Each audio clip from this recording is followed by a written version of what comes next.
This is Pod With Me. Ready.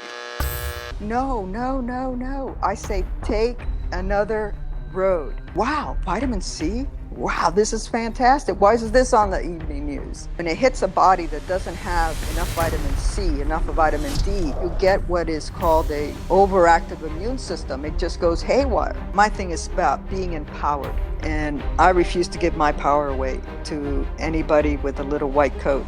We just want to keep it simple. Iodine is going to be used as a viral antifungal type of thing. If you think you're going to be getting that from any of that Morton's little table salt thing, you're sadly mistaken. In fact, You mean the lady with the umbrella? that's a lady. You got to throw her out.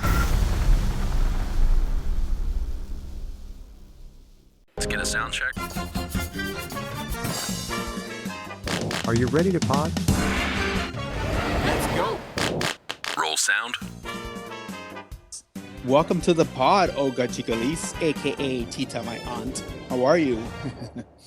I'm good. I'm happy to be on with you today. See if we can provide some information. Finally, because I've been after you for about 3 years. So you're not a practicing nutritionist, but I would say you are a nutri-journalist. You follow everything and anything that has to do with the purest form of nutrition. Well, thank you. I do take great pride in putting in a lot of hours of research. Everybody's at different levels in their journey because I believe we're all on a journey. And the thing is to be able to get the information and then again, try to take action. And all we want to do is not be better than anyone. It's just be better than I used to be.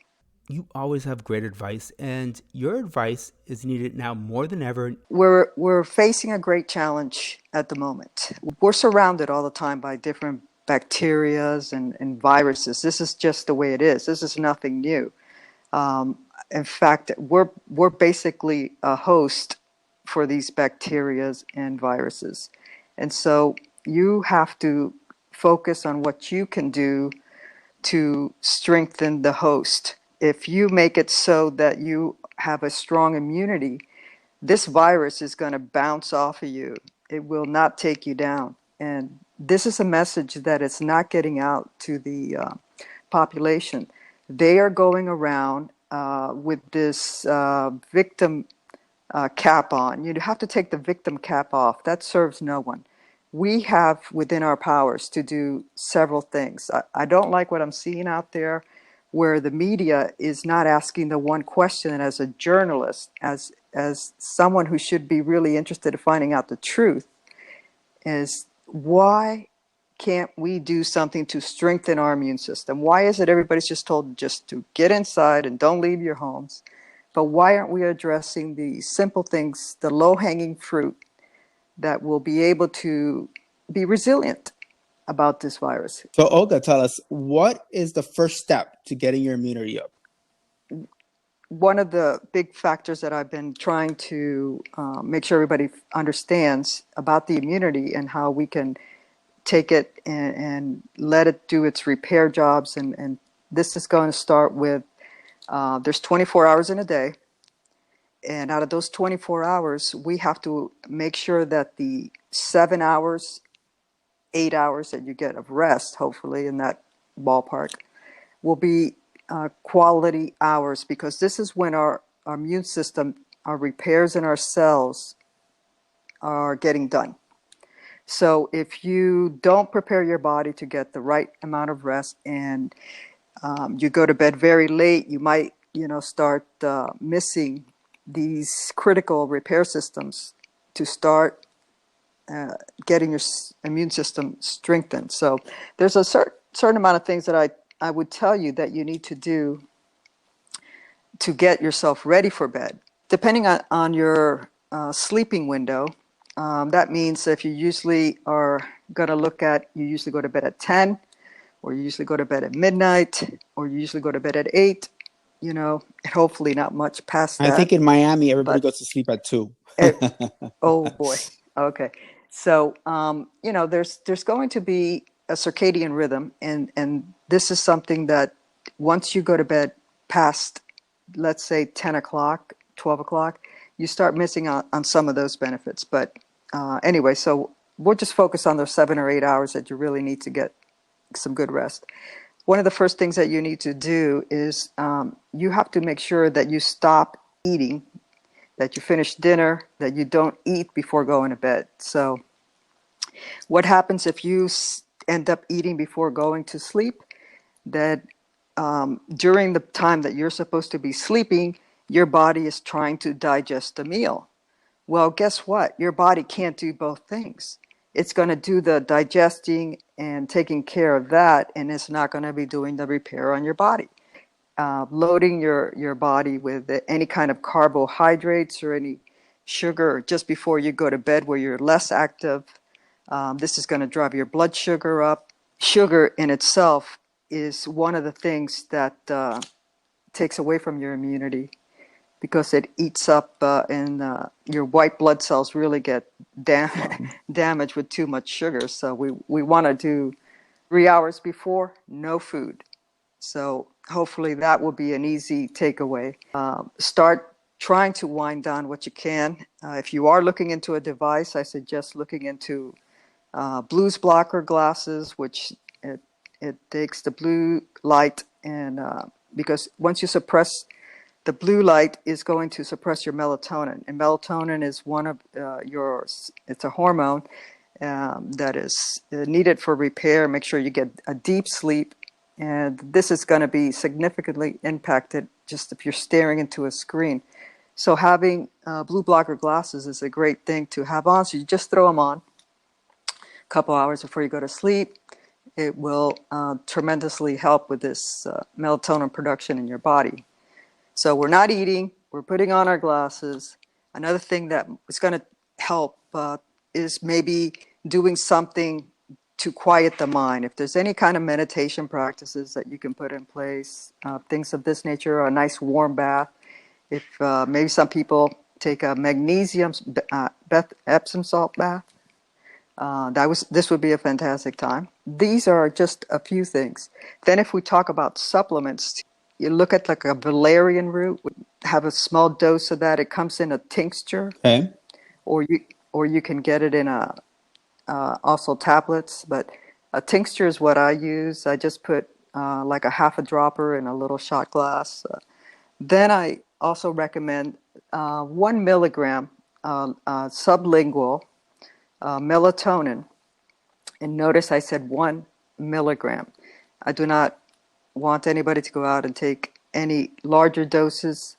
1 milligram is good. It's actually, melatonin is an antioxidant, and as we have researched, as we get older, melatonin production actually starts declining. So, and it's going to help with your immune repair.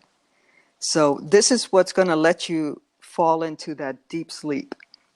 When you're in, if you have any kind of gadget that measures your sleep cycles, there are a lot of them. The Apple Watch, I believe, does. We have what is an Aura Ring. It registers your different sleep cycles. So it'll tell me how much light sleep, how much REM sleep, how much deep sleep, and then you can see just how much of the deep sleep and the REM sleep that you get. Those are the quality ones that you want to make sure, and that to be able to quantify it.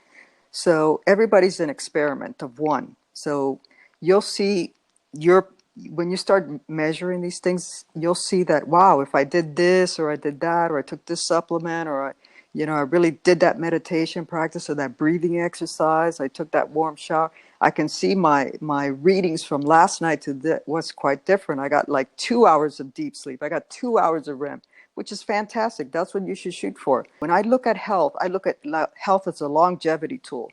You want to be able to get into your later stages of life in the best possible shape. That you are not requiring any kind of pharmaceutical medications.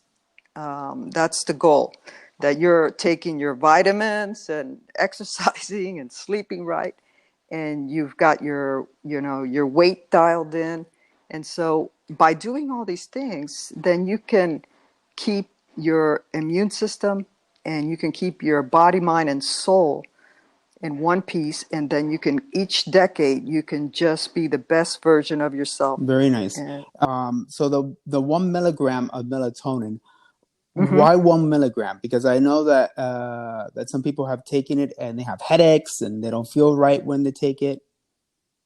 Right, because they're taking an excessive amount. 1 milligram is where, in fact, some people could say you could even go with half a milligram. But I think 1 milligram is a respectable place. Of all the research that I've done, and I invite you to do the research as well.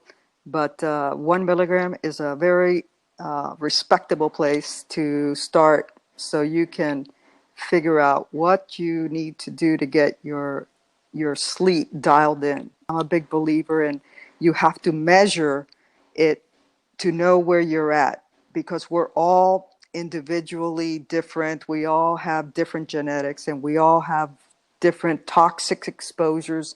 We might have lived somewhere where there was mold exposure, that we might have lived somewhere where we were next to a freeway, we were taking in more toxins. So when I've done all this research in health, you come to realize that it's just not one part of the puzzle. It's like a multifactorial puzzle piece, and you have to put it together to find out where you are at. And then from where that point in the number line you are, you have to then start getting yourself into a better situation. So let's finish the sleep portion. So Okay. the valerian, and then 1 milligram of melatonin, and the key hours to sleep. Right. No food in before. Oh. And then I would also say magnesium is a big helpful factor into the protocol that you would take with your sleep nighttime pills. Your nighty-night pills should include magnesium, because magnesium is going to be required for over 350 enzymatic processes in your body. So sleeplessness is a problem with a lot of people. And what happens is they're very low on magnesium. And guess what depletes magnesium? Stress. Guess what depletes magnesium? Sugar. So magnesium activates the parasympathetic nervous system. If you have the parasympathetic and the sympathetic, and you're going to be in one of those states, okay? If you're always in the sympathetic, you're always go, and you're always going to be on that. That is not helpful for sleep.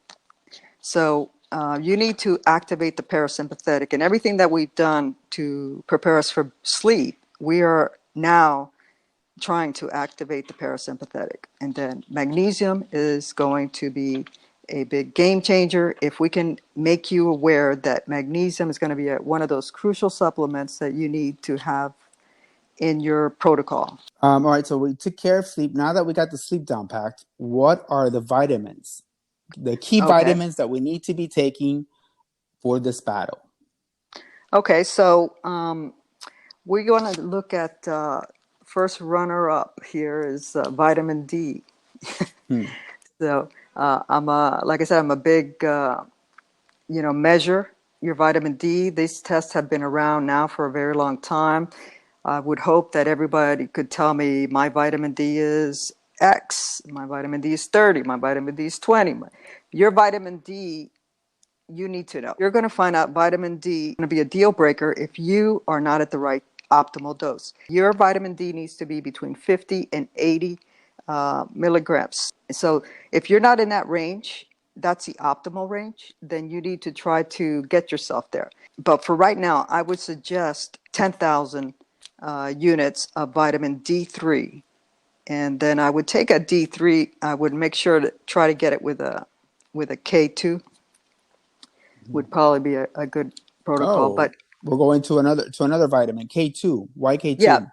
Well, K2 is going to be pretty much always taken with the vitamin D. They found that because the K2 makes sure that the calcium that is anywhere in the arteries are taken on this K2 bus and taken back into the bones, because you don't want too many of the calcium coming into the arterial arteries. So it's just a recommendation if you're doing this protocol with a vitamin D and you're activating some of this processes, you want to make sure you have K2 in there. For this time that we're finding ourselves with this COVID-19, you want to make sure that you're dosing at a minimum 10,000 IUs a day, okay? And that would be, it's up, check with your doctor if you, whatever, but that's personally what we're doing right now. And that's personally what I would tell my family members is that right now we could need to do 10. This is a very important one is vitamin C. C is in cat. So you want to make sure you're got your vitamin C going on. So what does that mean? Okay. So there's going to be a protocol that we're going to talk about. It's a 4-day protocol. If you happen to fall into this COVID-19, I think I got the symptoms. I got a fever. I got this. Okay, we'll talk about that in a minute. But vitamin C as a regular everyday, get my immune primed, I would recommend looking at about 3,000 to 4,000 milligrams of vitamin C a day.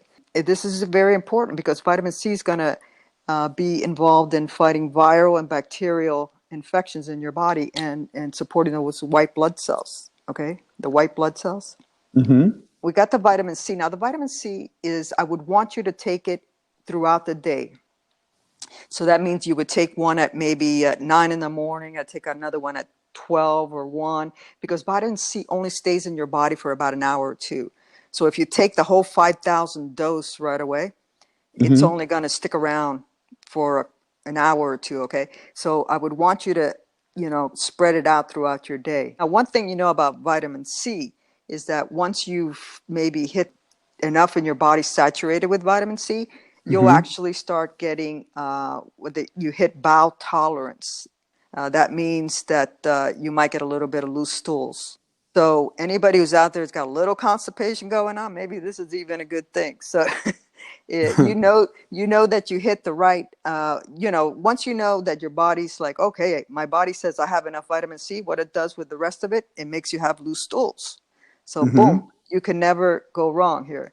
So that's one of the indicators on the vitamin C. So, okay, so we have that understanding. Vitamin C, it's excreted. You can't make it. You got to take it. You got to take it every couple of hours, 1,000 milligram doses, and then work it in throughout the day. Eat what you can in the real food with vitamin C's. So that's a vitamin C wrap. So we got vitamin D, we got a vitamin C.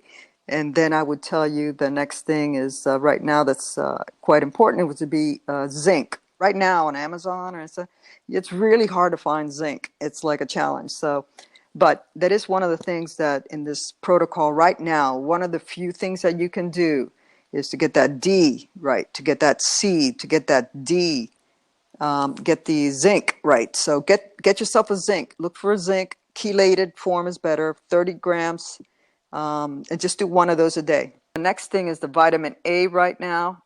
And this is by Dr. Brownstein, and he's got a protocol where he's recommending 10,000 units of just, this is stuff that you want to take to make sure that you're tweaking your immune system. We're going to look at the protocol he calls for, like, okay, now I have symptoms.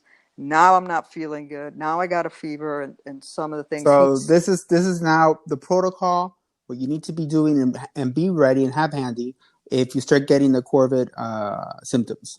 Yeah, iodine is something that we also want to be doing on a daily base here, and there's iodine that he recommends.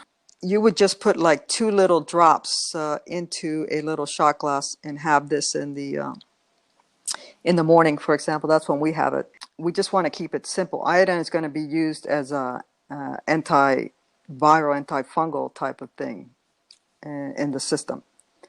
So this is going to be the other thing that you want to, bring on board. And a lot of our foods, if you live on the coast and you would eat a lot of seafood, shellfish, you might get the right dose of iodine, but most people don't.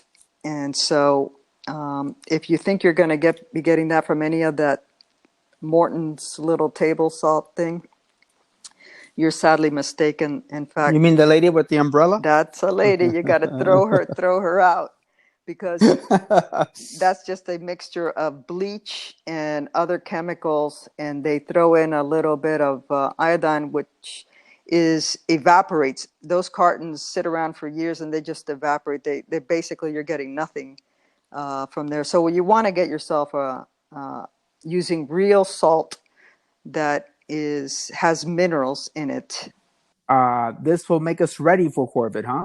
Corvid proof? Well, this is going to help you with any flu season. It's going to help you with anything that your body is fighting off, any kind of like I said, we come across a lot of pathogens, and your cells are constantly dividing and replicating.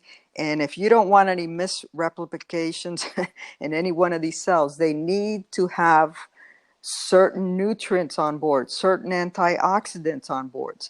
And if you don't have these, and it's like you're building a house, okay? And then you go to build a house, and then you went to go get some materials, and we don't have any of that. Well, no, we didn't bring any of that drywall. No, we don't have any screws. No, okay, so how am I going to build this house? We can't do it. Our immune system is incredible.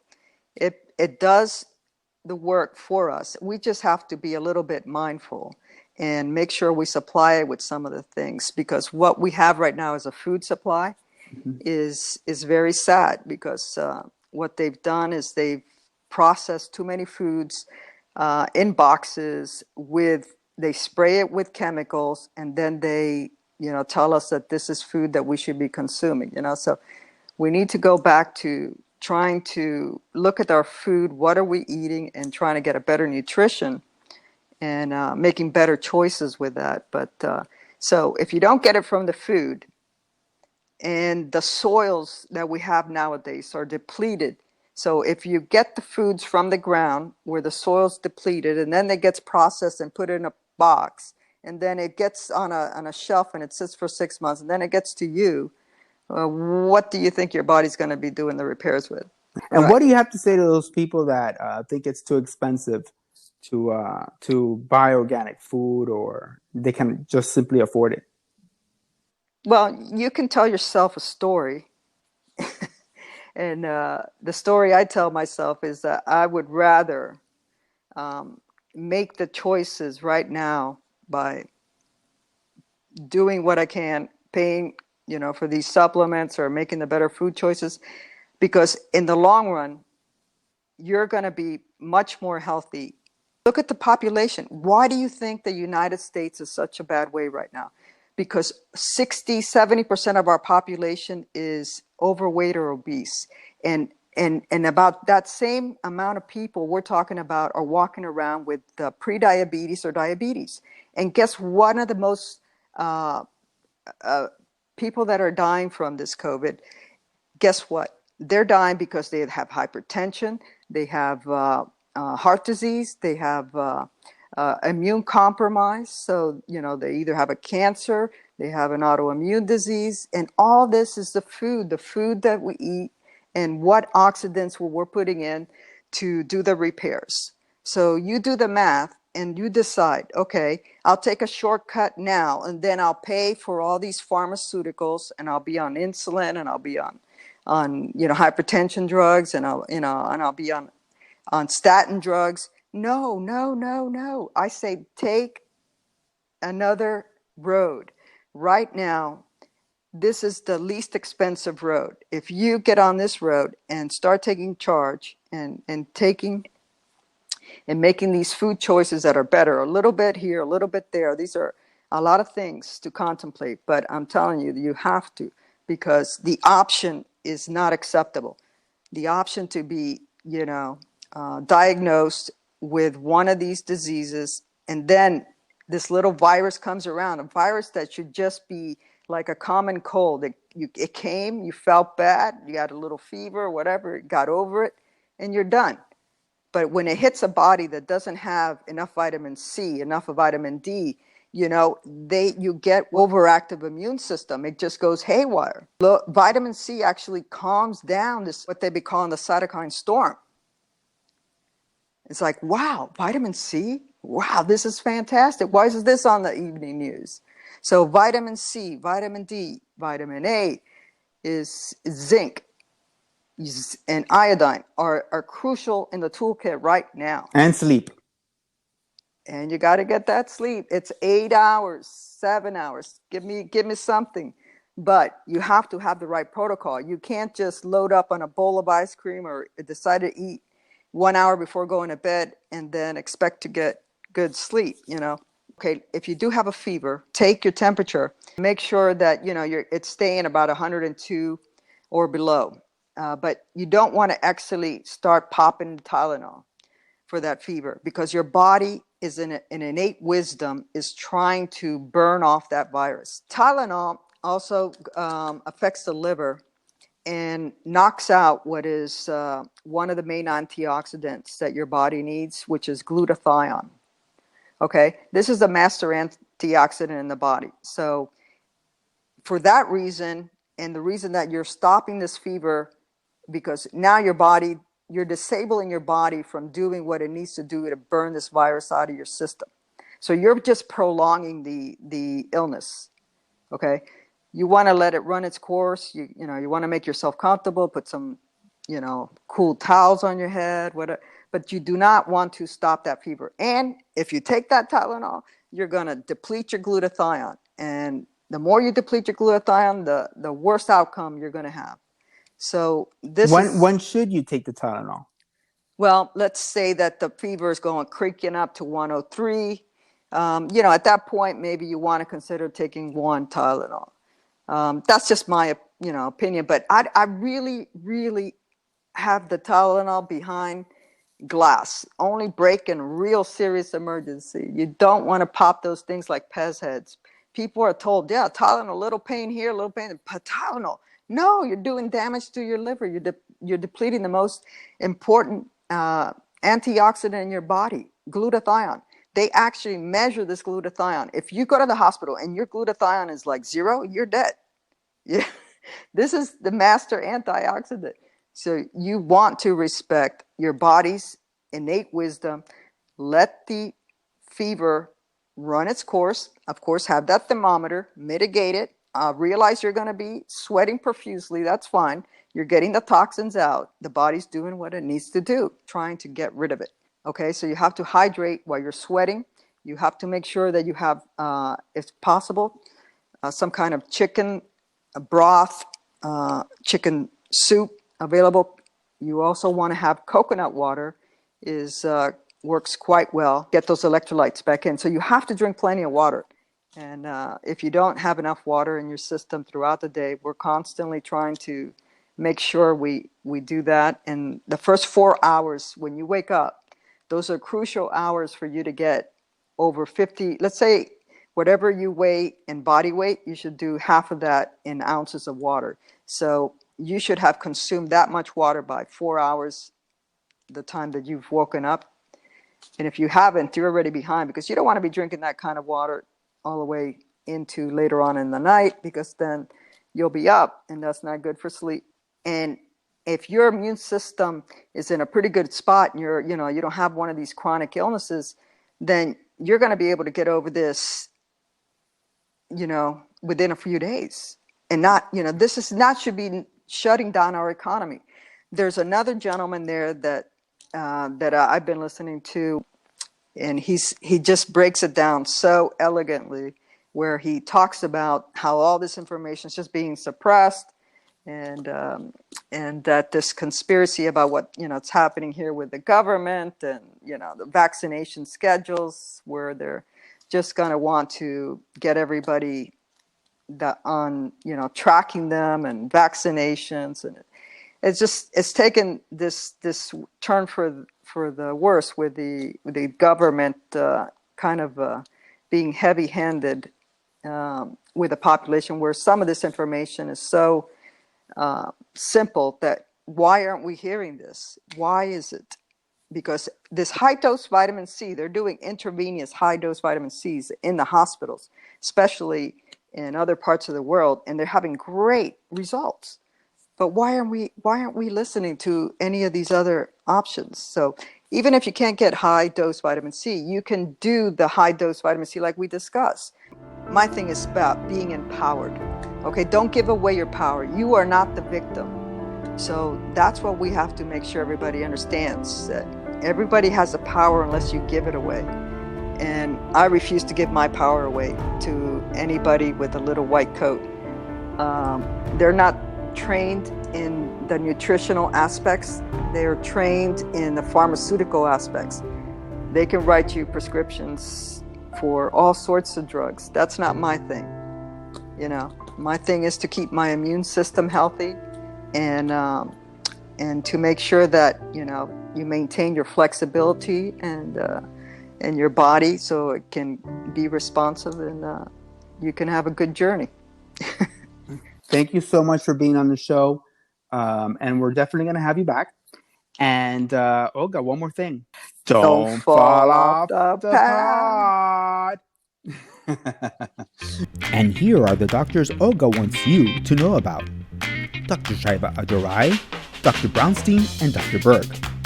I hope you took all those notes. My head is exploding. But at least we're going to be ready for the battle. That's a wrap. Vitamin C.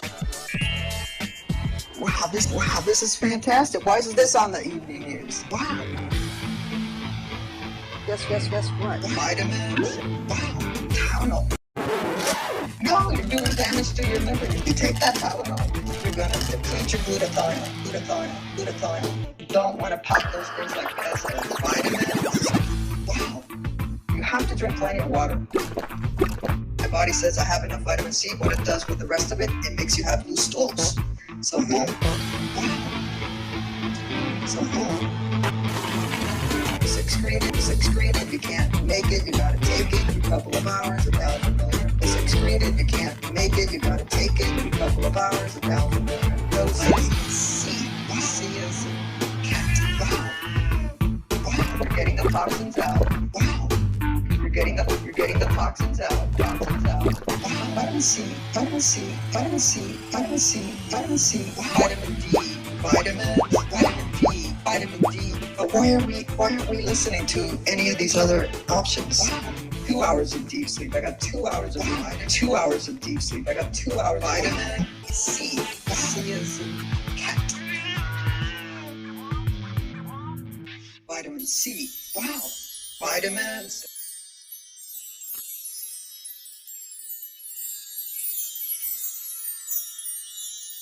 Wow. Hey Podheads, if you have not done so, you can download our very own app. It's available at all app stores. And there's no excuse for missing out on the pod, because the pod is available wherever you can listen to a podcast. And here we go, at a count of 3, everyone, let's sign off. 1, 2, 3, say it with me. Don't fall off the pod. It's kind of corny, isn't it? I don't know. Ready.